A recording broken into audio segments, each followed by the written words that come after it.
लोकसभा चुनाव 2024 हरियाणा की सिरसा लोकसभा सीट से अब कांग्रेस की एक तरफा जीत होती नजर आ रही है। वैसे तो हरियाणा में पहले से ही भारतीय जनता पार्टी का और जननायक जनता पार्टी का काफी विरोध कर रहे हैं लोग।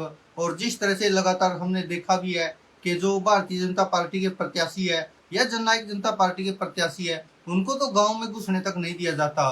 तो अब पार्टी सिर्फ एक ही बस्ती है कि जिसके ऊपर शायद लोग विश्वास कर रहे हैं, और वो है कांग्रेस। और अब हरियाणा की सिरसा लोकसभा सीट से भी लगातार ऐसे ही रुझान आ रहे हैं कि हरियाणा में एक बार फिर से शायद कांग्रेस बढ़त में है और भारतीय जनता पार्टी यहाँ पर पिछड़ती नजर आ रही है। और इसका बड़ा कारण एक ये भी है कि जो सिरसा लोकसभा सीट है, यहाँ पर पहले ही 2 बार सांसद रह चुकी है कुमारी सैलजा एक बार फिर से कांग्रेस की सीट से शायद सिरसा लोकसभा सीट जीतने जा रही है। इसके पीछे का कारण भी यही है कि जिस तरह से डॉक्टर अशोक तंवर लगातार पार्टियां बदलते आए हैं, और शायद यही कारण है कि उनको ज्यादा लोग सीरियस भी नहीं ले रहे हैं और कुमारी सैलजा इस पर भारी पड़ती जा रही है। हालांकि अशोक तंवर भी किसी समय में कांग्रेस की सीट से सिरसा लोकसभा सीट पर जीते हुए हैं और सांसद बने थे।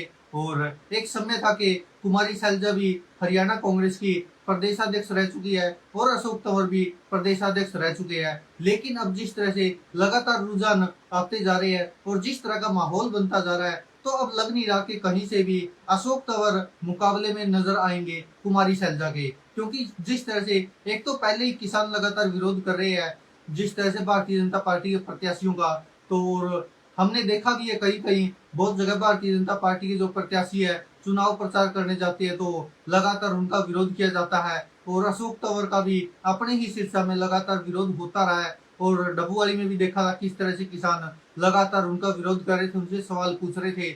और सबसे बड़ा कारण ये भी है कि अशोक तंवर कांग्रेस से जिस तरह से निकले उसके बाद उन्होंने कितनी पार्टियां बदली, कभी आम आदमी पार्टी में, कभी तृणमूल कांग्रेस में, कभी जननायक जनता पार्टी का साथ देखते नजर आए। तो यही कारण है कि शायद लोग विश्वास भी नहीं कर पा रहे। और किसी ने तो उनको ये तक बोल भी दिया था कि आप तो कभी भी पलट सकते हो। और भारतीय जनता पार्टी ने उनको प्रत्याशी बना दिया।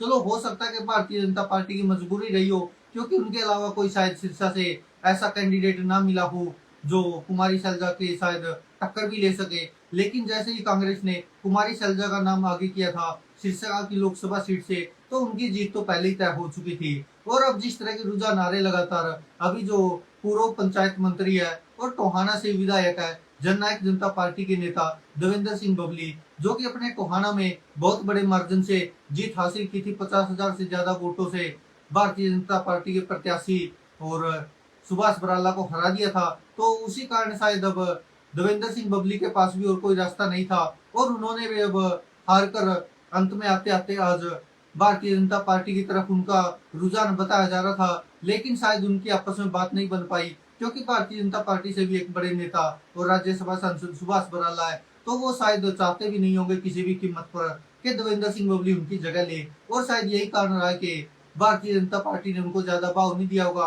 तो अब उन्होंने मजबूरी में कांग्रेस का साथ देने का फैसला लिया है और जो उनकी कमेटी वगैरह है वो कांग्रेस के लिए प्रचार करेगी। और हालांकि जननायक जनता पार्टी से विधायक है देवेंद्र सिंह बबली और कुमारी सैलजा लगातार मजबूत स्थिति में थी, तो अब मान के चलिए कि चलो देवेंद्र सिंह बबली का भी वोट बैंक काफी खिसक गया है। जिस तरह से वो लगातार जनता के बीच शायद इतना घुल मिल नहीं पाए जो वह विधायक बनने से पहले थे या मंत्री बनने से पहले थे, जो स्थिति थी। और देवेंद्र सिंह बबली के कार्यकर्ता भी काफी टूट गए, इसमें भी कोई शक नहीं है, ये भी एक सच्चाई है। लेकिन फिर भी पर्सनल कार्यकर्ता बहुत सारे होते हैं और यही कारण है कि अब कुमारी सैलजा का कहीं ना कहीं पलड़ा कुछ ज्यादा ही भारी हो गया है और यहाँ पर अशोक तंवर की मुश्किलें बढ़ती जा रही है। क्योंकि देवेंद्र सिंह बबली के भी ज्यादा नहीं तो ऐसी बात नहीं है 10-12 हजार तो पर्सनल कार्यकर्ता भी होंगे ही, क्योंकि जब वो निर्दलीय चुनाव लड़ते थे तब भी काफी वोट हासिल किए थे देवेंद्र सिंह बबली ने।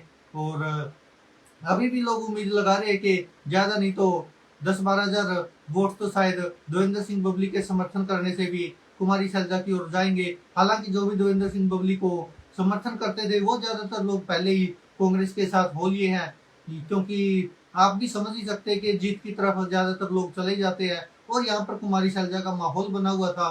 तो शायद अब अशोक तंवर की मुश्किलें और बढ़ेगी। और हरियाणा में जिस तरह से भारतीय जनता पार्टी के हालात है और जिस तरह से जननायक जनता पार्टी के हालात है तो शायद कोई भी टक्कर में नजर नहीं आ रहा। अब देखना होगा कि आखिरकार जो प्रधानमंत्री नरेंद्र मोदी 400 पार का नारा दे रहे थे वो कैसे पार होगा। लेकिन हमारे हरियाणा से तो किसी भी सूरत में शायद उस नारे को हवा नहीं दी जा रही है और भारतीय जनता पार्टी की स्थिति लगातार खराब होती जा रही है। जिस तरह से चुनाव के समय पर आकर हरियाणा का मुख्यमंत्री बदला गया, मनोहर लाल खट्टर को लोकसभा चुनाव में उतारा गया और भी जितने भी प्रत्याशी है लोकसभा चुनाव में भारतीय जनता पार्टी के, वो चाहे हिसार से रणजीत चौटाला हो, उनका भी लगातार विरोध होता रहा है। और जिस तरह से लगातार पुलिस की सुरक्षा में यह लोग चुनाव प्रचार तो कर रही है लेकिन शायद लोगों का वो समर्थन नहीं मिल रहा जो भारतीय जनता पार्टी को 2014 में मिला था, 2019 में मिला था। और यही कारण है कि हरियाणा में भारतीय जनता पार्टी की मुश्किलें बढ़ती नजर आएगी। और आज जिस तरह से देवेंद्र सिंह बबली जो पूर्व पंचायत मंत्री और अभी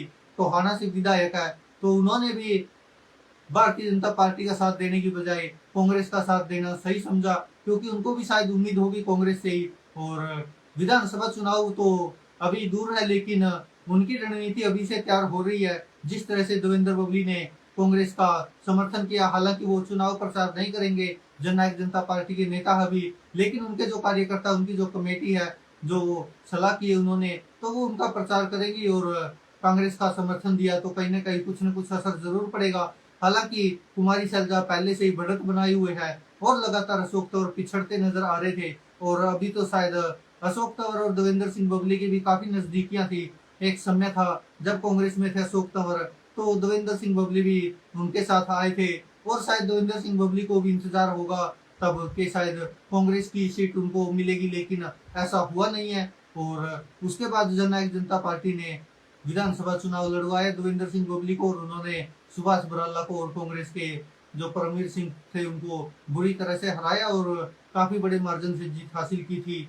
और अब कांग्रेस का साथ दिया तो शायद अब उसका भी कुछ न कुछ असर पड़ेगा। लेकिन इतना तो तय है कि भारतीय जनता पार्टी की मुश्किलें कम होने का नाम नहीं ले रही है और अशोक तंवर बुरी तरह पिछड़ते नजर आएंगे। और जो लोकसभा चुनाव है हरियाणा में, वो हर जगह ऐसा ही माहौल बना हुआ है। शायद कांग्रेस की तरफ लोगों का रुझान है क्योंकि भारतीय जनता पार्टी ने पिछले 9-10 सालों में जो विकास कार्य किए शायद वो पसंद नहीं आए जनता को, और खासकर हरियाणा में, क्योंकि यहाँ पर तो लगातार भारतीय जनता पार्टी का विरोध होता रहा है। और खासकर जो किसान परिवार है वो तो लगातार भारतीय जनता पार्टी से छिटक ही चुके हैं।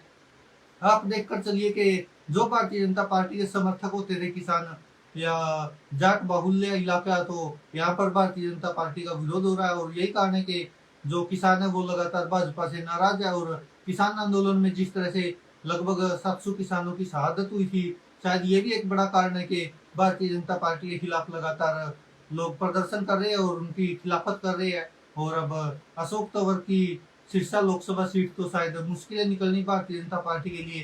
कुमारी सैलजा पहले ही बढ़त बनाई हुई है, ऊपर से अब जो अन्य पार्टियों के नेता वो भी कांग्रेस का समर्थन कर रहे, तो फिर अशोक तंवर के लिए तो ये कहीं ना कहीं राह आसान है नहीं कहीं से भी। बाकी देखते हैं, चुनाव अभी कुछ दिन और बाकी है, 25 मई को चुनाव होने हैं, तो तब तक 5-6 दिन और बचे हैं, क्या कुछ होता है। लेकिन इतना तय कि ये कहीं ना कहीं भारतीय जनता पार्टी के लिए और अशोक तंवर के लिए बुरी खबर है। जिस तरह से देवेंद्र सिंह बबली ने कुमारी सैलजा का समर्थन किया है और कांग्रेस के लिए जिस तरह से उनका मोह अब दोबारा आया है, तो वो कांग्रेस के लिए कहीं ना कहीं और ज्यादा बड़ी बढ़त बनाने में मदद करेगा। दोस्तों, आप क्या कहते हैं इस पर अपनी राय कमेंट बॉक्स में जरूर दीजिएगा। और चुनाव का समय आया हुआ है, तो जहाँ कहीं भी आपके आसपास भी मतदान होता है तो आप भी जरूर मतदान कीजिए और वोट जरूर दीजिए, जिसको मर्जी दीजिए। अगर कोई कैंडिडेट पसंद है तो उसको दीजिए, अगर कोई भी नहीं है तो कम से कम नोटा को ही दीजिए, लेकिन वोट का प्रयोग जरूर कीजिए, किसी को भी दीजिए। और जो कैंडिडेट आपको सही लगे उसको जरूर दीजिए। पार्टी की बजाय नेता चुनिए, क्योंकि संसद में नेता बैठते हैं और संसद में अगर अच्छे नेता होंगे तो पार्टी अपने आप सही रास्ते पे चलेगी, यह हमारा मानना है। धन्यवाद दोस्तों, देखते रहिए सच की आवाज।